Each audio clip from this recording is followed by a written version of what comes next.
ating simula ng umaga ng mga balitang dapat nating malaman sa 774 Balita Ngayon. 774 Balita Ngayon. 30 minutong pag-uulat ng mga impormasyon at mga pangyayari sa loob at labas ng bansa. 774 Balita Ngayon. Kasama ang buong pwersa ng 774 News Team. 774 Balita Ngayon. Sa himpilang pinagkakatiwalaan sa balita at serbisyo publiko. DWWW 774, your ultimate news and music radio. At ngayon, narito ang inyong mga tagapagbalita. 774 Balita Ngayon. 774 Balita Ngayon.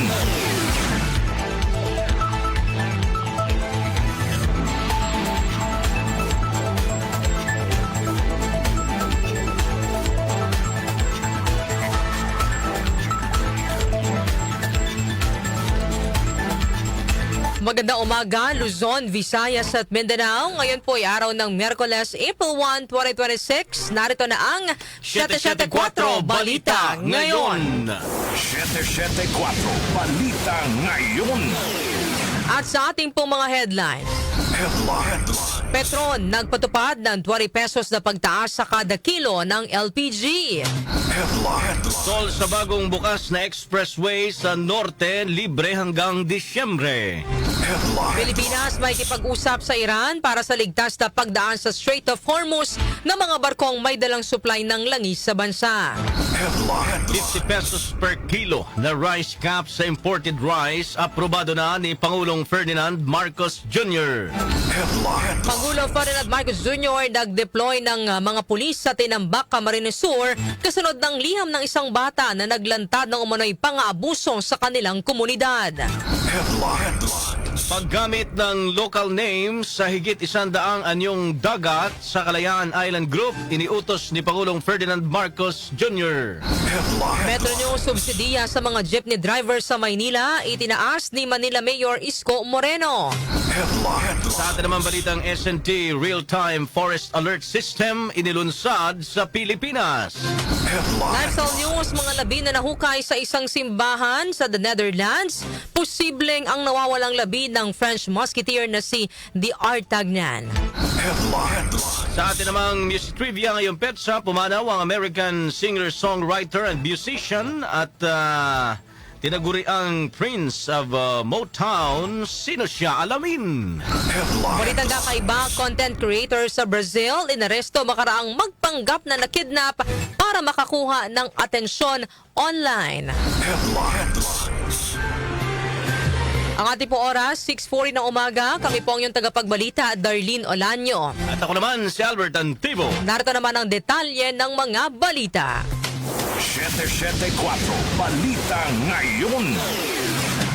Nagpatupad ang Petron Corporation ng 20 pesos na pagtaas sa presyo ng liquefied petroleum gas o LPG. Sa inilabas na abiso ng Petron, ang naturang pagtaas ay epektibo na kaninang alas 12:01 ng madaling araw. Bunsod po nito, madaragdagan ng 220 pesos ang presyo ng karaniwang 11 kilogram na tangke ng LPG.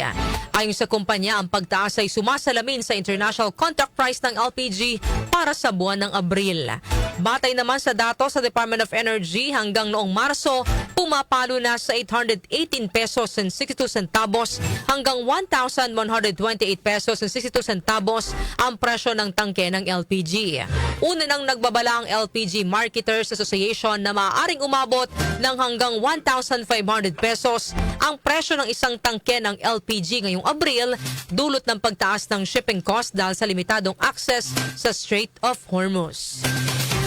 Samantala, Malacanang nangakong sasalagin ng posibleng pagsirit ng presyo ng pangunahing bilihin.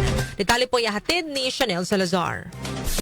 Tiniyak ng Malacanang na kikilos ang pamahalaan upang pag-aanin na epekto sa publiko sakaling tuluyang sumirit ang presyo ng mga pangunahing bilihin.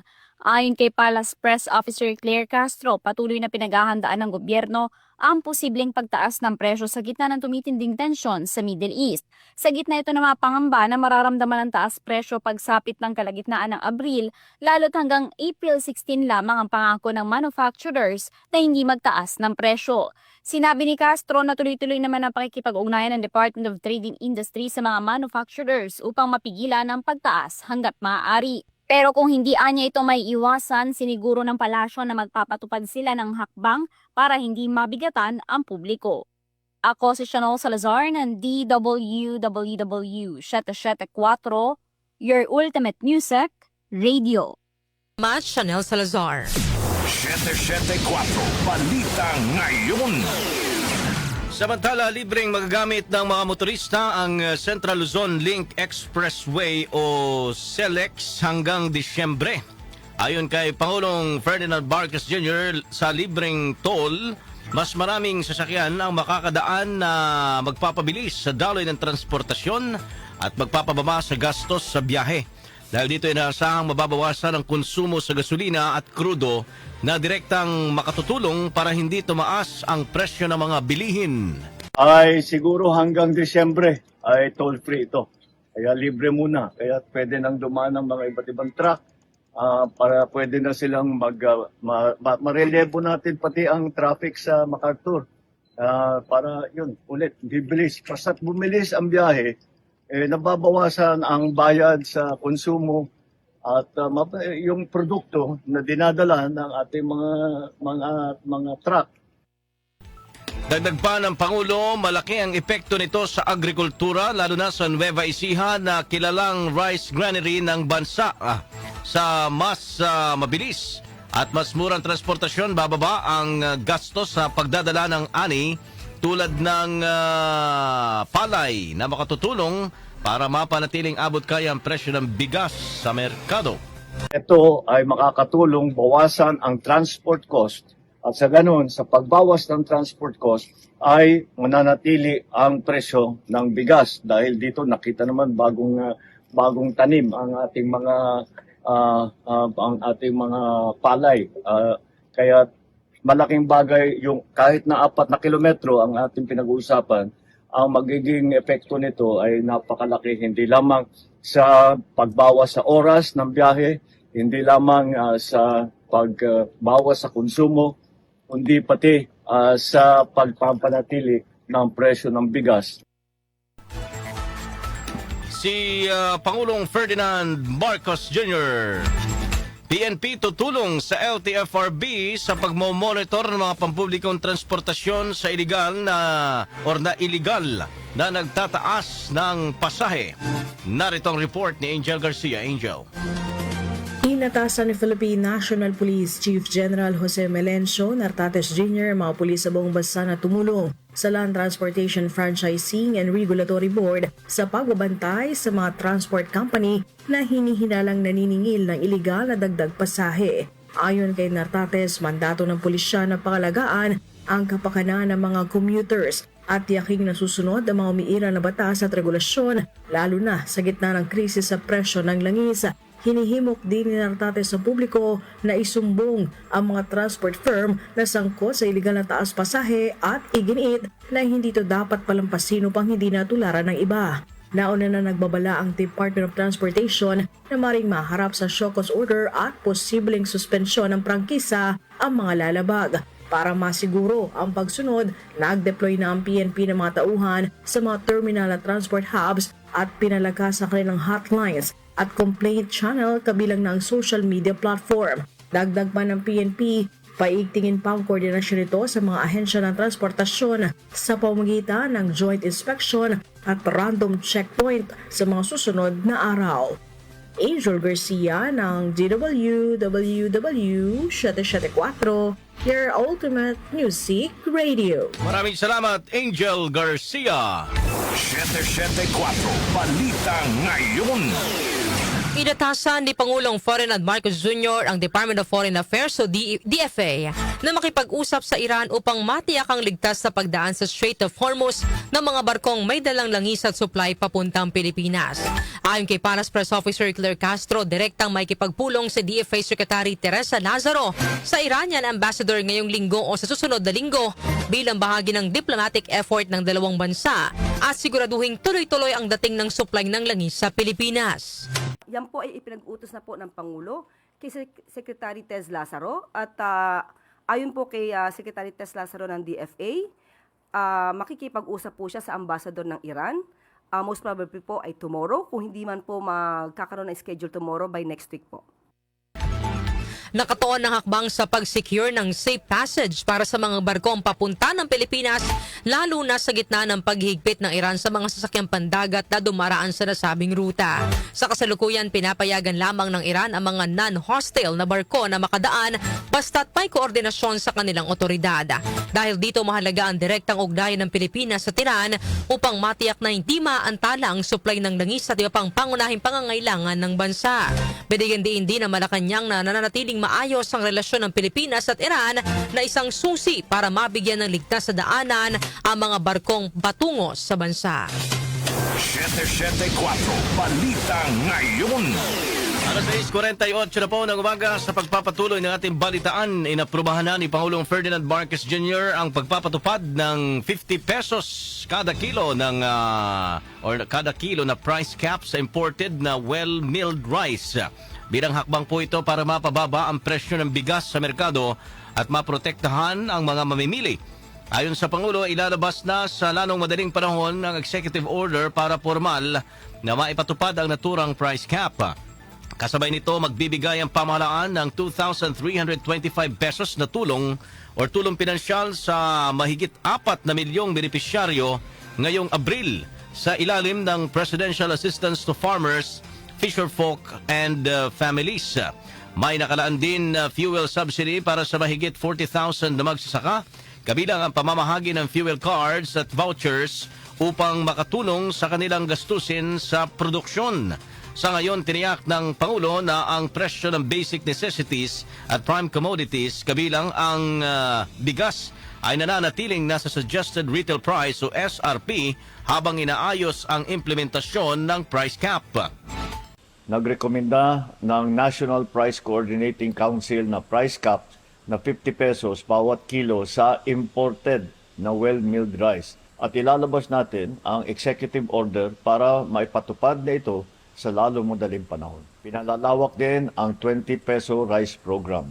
May 627 na ng center sa buong bansa. Ito ay naging mas malawak dahil dati ang aming pinoprovide sa 20 pesos rice ay 600 tons.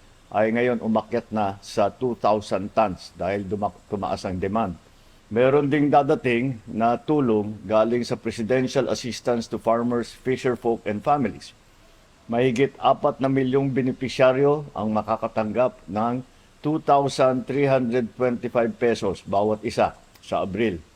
Mayroon din fuel subsidy para sa mahigit na 40,000 na magsasaka. Ang ating naman mga mangingisda makakatanggap na ng halos 100,000 na fuel card at fuel voucher. Ni Pangulong Ferdinand Marcos Jr.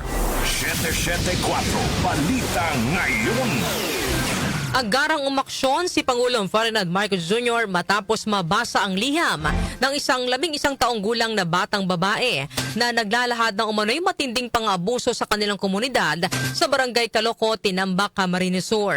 Sa liham para sa Pangulo ay binunyag ng bata ang seri ng umano'y karahasan, kabilang ang aligasyon ng panggagahasa sa kapwa menor de edad, pati pananakot at pananakit na iniuugnay sa isang lokal na opisyal. Inireklamo din ang umano'y pagputol ng kuryente at supply ng tubig, paninira ng ari-arian at pagkawala ng kabuhayan na direktang nakaapekto sa kaligtasan at pag-aaral ng mga bata sa lugar. Dahil dito, direkta silang nanawagan sa Pangulo para sa agarang proteksyon at hustisya. Bilang tugon, iniutos si Pangulo Marcos ang agarang deployment ng mga pulis upang tiyakin ang seguridad ng mga residente at imbestigahan ang mga aligasyon. Kasabay nito, tiniyak ng Pangulo na matutulungan ang bata at ang kanyang mga kapatid na may pagpatuloy ang kanilang pag-aaral. Samantala, paglalabas ng final report ng ICI, nasa mga kamay na ni Pangulong Ferdinand Marcos Jr. Detalye po ihatid ni Grace Mariano. Nakasalalay sa desisyon ni Pangulong Ferdinand Bongbong Marcos Jr. kung ilalabas sa publiko ang final report ng Independent Commission on Infrastructure o ICI. Ayon kay Batangas 1st District Representative Leandro Leviste, na ibigay na ng ICI kay PBBM ang kanilang final report dahil natapos na rin kahapon, March 31 ang kanilang trabaho. Kahapon ay nagtungo din si Leviste sa tanggapan ng ICI at nagpasalamat siya kay ICI Chairman Andy Reyes at sa iba pang mga miyembro na nagbahagi ng kanilang mga sentimiento. Dismayado si Leviste na hindi binigyan ng ICI ng contempt powers o immunity, hindi rin sila binigyan ng budget habang isinasagawa ang investigasyon at hindi rin ipinasa ng Kongreso ang batas na magtatatag sana ng isang Independent People's Commission upang maipagpatuloy ang kanilang trabaho. Ipinunto ni Leviste na dahil sa mga pagkukulang na ito ay wala ring maituturong mastermind ng korupsyon sa Department of Public Works and Highways ang final report ng ICI. Gayunpaman, iginiit ni Leviste na dapat pa ring mailabas sa publiko ang final report kasama ang transcript ng lahat ng hearings upang makita ang naging bunga ng ginawa nitong investigasyon. Nakakalungkot para kay Leviste na tila pinapatahimik na lamang ang issue ng flood control. Ito si Grace Mariano para sa DWWW 774, your ultimate music radio. 4 Balita Ngayon. Samantala, bibigyan na ng mga pangalang Filipino ang mahigit 100 Isla Bahura at iba pang anyong dagat sa Kalayaan Island Group o KIG or KIG. Ito ay matapos lagdaan ni Pangulong Ferdinand Marcos Jr. ang Executive Order number 111 noong Marso 26. Sa rekomendasyon ng National Maritime Council, 131 lugar sa KIG na sakop ng Kalayaan, Palawan at West Philippine Sea ang lalagyan ng iisang standard na pangalan. Layunin nitong mas maayos na mapamahalaan ang lugar at maigiit ang soberanya ng Pilipinas sa West Philippine Sea. Inatasan din ang National Mapping and Resource Information Authority o NAMRIA na i-update ang mga mapa at chart para isama ang mga bagong pangalan. Lahat ng ahensya ng gobyerno, kabilang ang mga GOCC at government financial institutions, ay gagamit ng mga pangalang ito sa kanilang mga opisyal na dokumento. Gagamitin din ang mga ito sa mga paaralan, lalo na sa pagtuturo at paggawa ng learning materials. Maritime Industry Authority pinalakas ang kampanya sa kaligtasan sa karagatan ngayong Semana Santa. Narito ang report ni Gina Mape. Gina.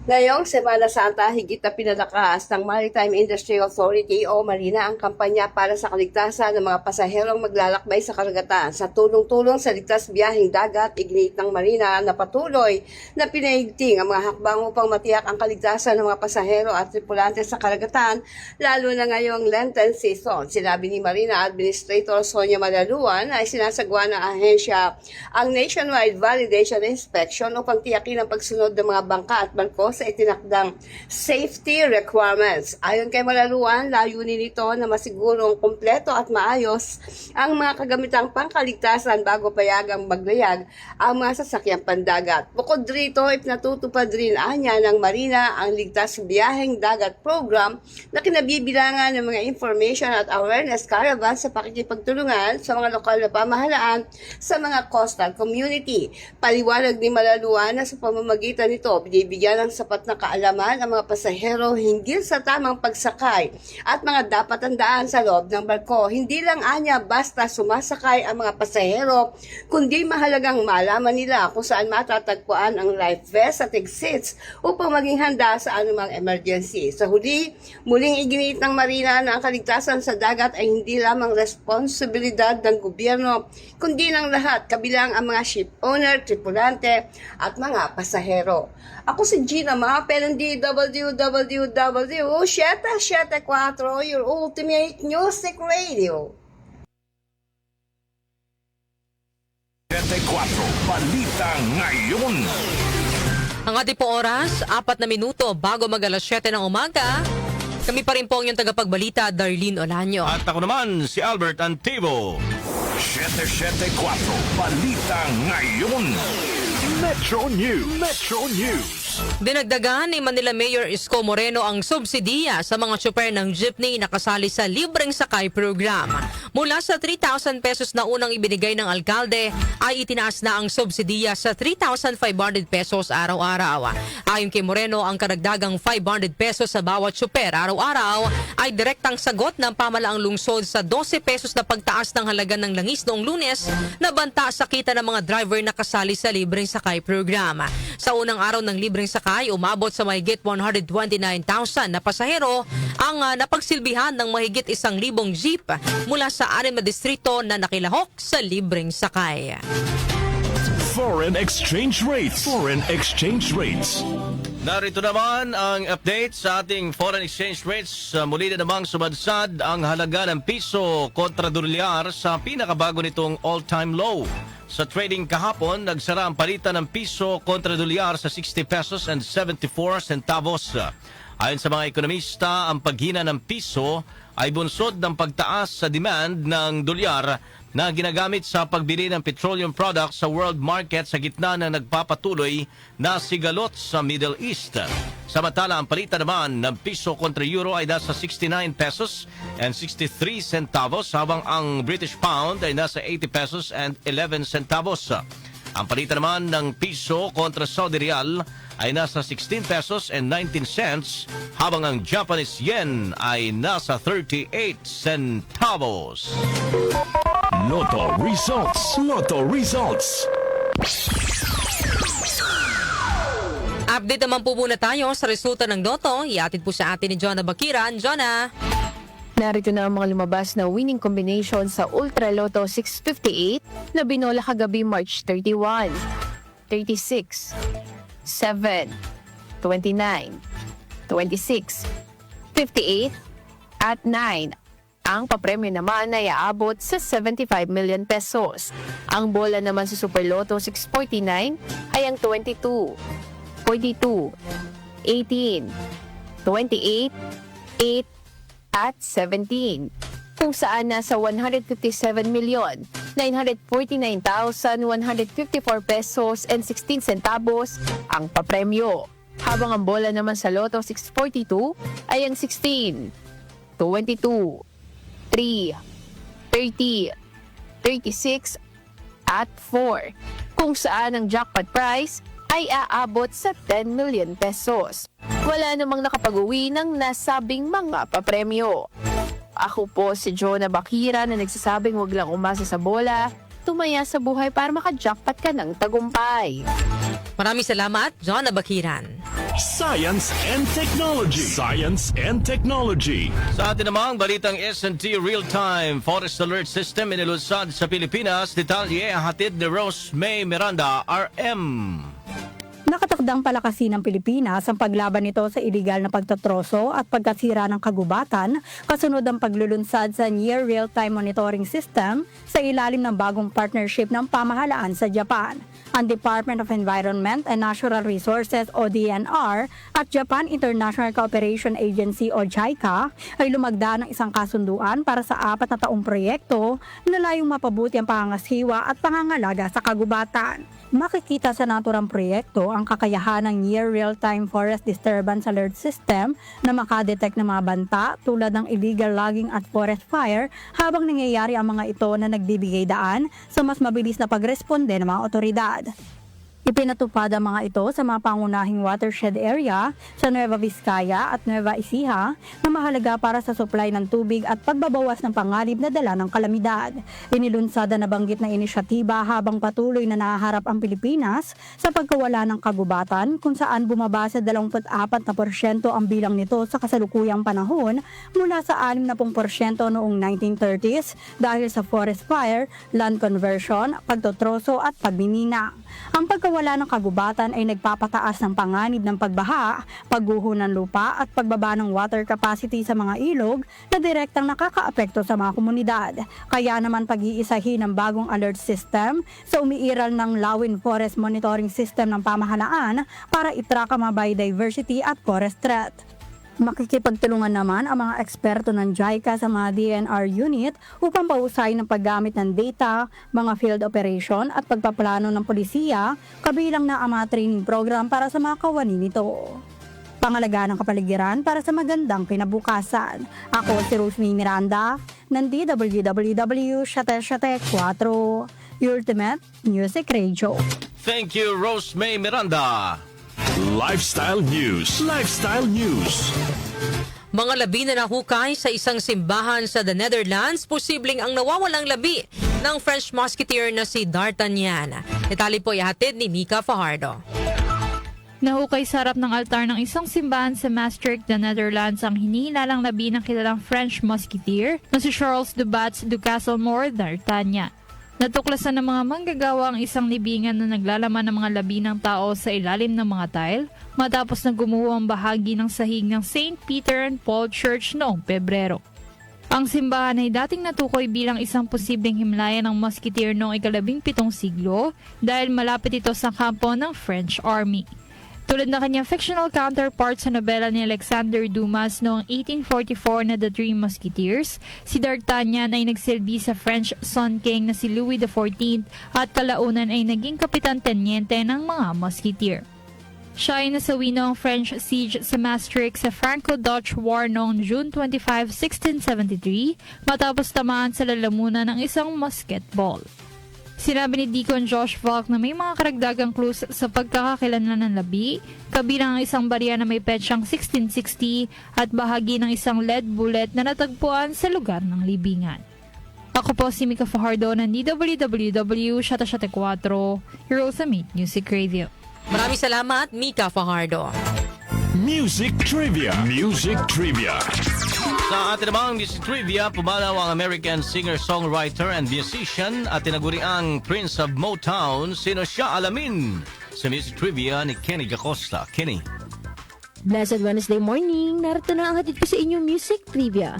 Ngayong petsa na ito, April 1 taong 1984, pumanaw ang American R&B and Soul singer-songwriter, musician and record producer na si Marvin Gaye, isang araw bago ang kanyang ika-45 kaarawan. Si Gaye ay nasawi sa kamay ng kanyang sariling ama. Nang barilin siya nito gamit ang iniregalo niya mismong baril dito. Hinatulan ng korte ng 6 na taong pagkakakulong ang ama ni Gaye matapos umamin sa pagpatay sa sariling anak. Gayunman, nabasura ang hatol nang matuklasan ng mga doktor na may brain tumor si Marvin Gaye Sr. Si Marvin Gaye ang tinaguriang Prince of Motown at Prince of Soul ng 1960s. Ilan sa mga awiting pinasikat ni Marvin Gaye ay ang How Sweet It Is to Be Loved by You, Ain't No Mountain High Enough, kaduet si Tammy Terrell at ang Let's Get It On. Isa pa sa kanyang mga awitin na maririnig ninyo dito sa inyong Ultimate News and Music Radio na DWWW 774 ay ang duet song nila ni Diana Ross na You Are Everything. At yan, hatid ko sa inyong Music Trivia. Ako po si Kenny Gacosta. Maraming salamat, Kenny Gacosta. Balitang Kakaiba. Sa atin naman pong balitang kakaiba, content creators sa Brazil inaresto makaraang magpanggap na nagkidnap para makakuha ng atensyon online. Detalye po ng balitang kakaiba ihatid sa atin ni Doc Justin. Good morning, Doc Justin. Good morning, Darlene. Good morning sa inyong lahat, mga kanyusi. Ngayon kasi ay Miyerkules. Oo nga, parang medyo malumanay ka ngayon, Doc Justin. Yan ngayon ang aking pagtitika. Iwasan ko muna ang magtaas ng boses. Sige. Bibigyan ng mga pangalang Pilipino ang baka naman antokin tayo dito, Doc Justin, no? Hindi tayo matapos hanggang alas 12. Bibigyan nga ng pangalang Pilipino. Parang iba yan, Doc Justin. Yung balitang kakaiba natin, yung content creator sa Brazil eh. Sabi ko na, may kalisaan ko ngayon eh. Ayan. Saan ba yun? Andito na nga, oh. Sinasabi ko sa'yo, Doc Justin, eh. Inaresto ang isang content creator sa Brazil matapos mapag-alaman ng mga otoridad na gawa-gawa lamang nito ang isang kidnapping incident na kaniyang kinasangkutan noong nakaraang taon upang makakuha ng attention online. Marami nito ngayon, Darlene, mga content creator na KSP. Correct. Ibinahagi ng content creator na si Monique Fraga sa kanyang followers ang umano'y karanasan nila ng kanyang asawang si Lucas, kung saan hinarang umano sila ng 3 arbadong lalaki, dinala sa isang gubat at pinagbantaang papatayin kung hindi magbabayad ng ransom. Kwento pa ni Monique, pinalaya lamang sila matapos makapagbigay ng ransom ang kanilang pamilya. agad namang dumulog sa mga pulis ang kaniyang asawa upang i-report ang insidente. Matapos namang magsagawa ng malalimang investigasyon ng mga otoridad, napag-alamang kabilang din si Monique sa nagplano ng pagdukot sa kanila. Parang kidnap me style. Correct. Natuklasan sa phone records ang consistent na komunikasyon ni Monique sa isa sa mga kidnapper bago at pagkatapos ng krimen. Iniyag ng pulisya na ang mga naturang kidnapping or kidnapping na ito ay isa lamang sa buwatan sa pagitan ng influencer at mga kidnapper. Wala namang alam ang mister ni Monique sa plano niya, kaya inakala nitong totoong dinukot sila at nanganib ang kanilang buhay. Sa ngayon, naharap si Monique sa patong-patong na kaso habang ang kanyang legal team ay umaapila na isa ilalim siya sa house arrest alang-alang sa kanyang mga anak.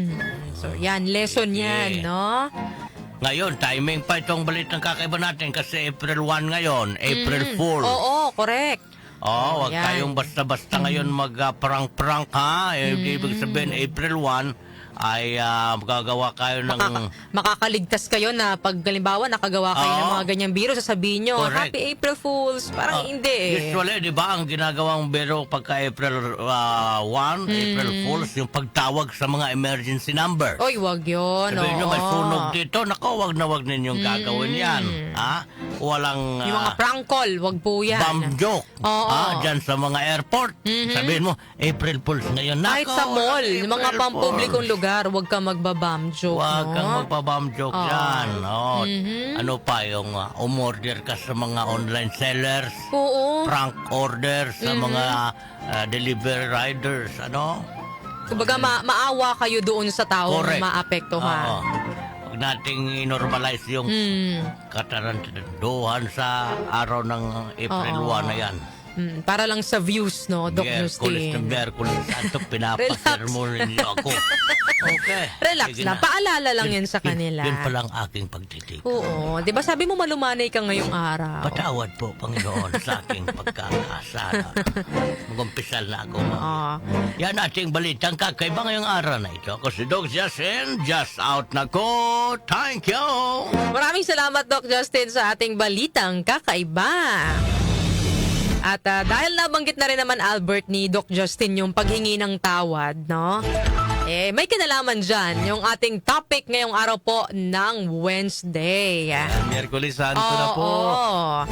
Ayan, ang ating pong katanungan yung araw ng Wednesday, bago tayo magtapos sa ating balitaan, ito po muna. Ano ang inyong pinagsisisihan at hinihingian ng kapatawaran sa buhay? Pangyayari man ito o sa tao? Nako, mukhang meron ata ako napanood nung kahapon lang. I-relate natin yan doon Siya ba sa yun? napanood mo. Siya nga. Oo. Walang iba. Pero syempre yung gusto nating marinig dito yung experience Yes, ng oo. ating mga Correct. ka-music, no? Siguro baka mamaya may mga mainis dun sa background natin, pero wag nyo na lang pong pansinin. Yung ating ngayong hashtag pagpapatawad o paghingi ng tawad. Ano? Oo, pagsisisi at Pagsisisi. pagpapatawad. Ayan, pwede, Oo. Miyerkules Santo edition ng opinion mo, opinion ko. Muli mga ka-music, ano po ang inyong pinagsisisihan at inihingi ng kapatawaran sa buhay? Mapangyayari man ito o sa tao? So, ang inyo pong opinion, ipadala po sa ating text line 0929-321-8738 at maaari din po kayong mag-comment sa ating pong Facebook Live at sa ating YouTube channel. Inyo pong narinig ang mga may init na balita ngayong araw po ng Miyerkules, April 1, 2026. Kami pong inyong tagapagbalita, Darlene Olanyo. At ako naman, si Albert Antibo. Napasa inyo ang 774 Balita Ngayon. 774 Balita Ngayon.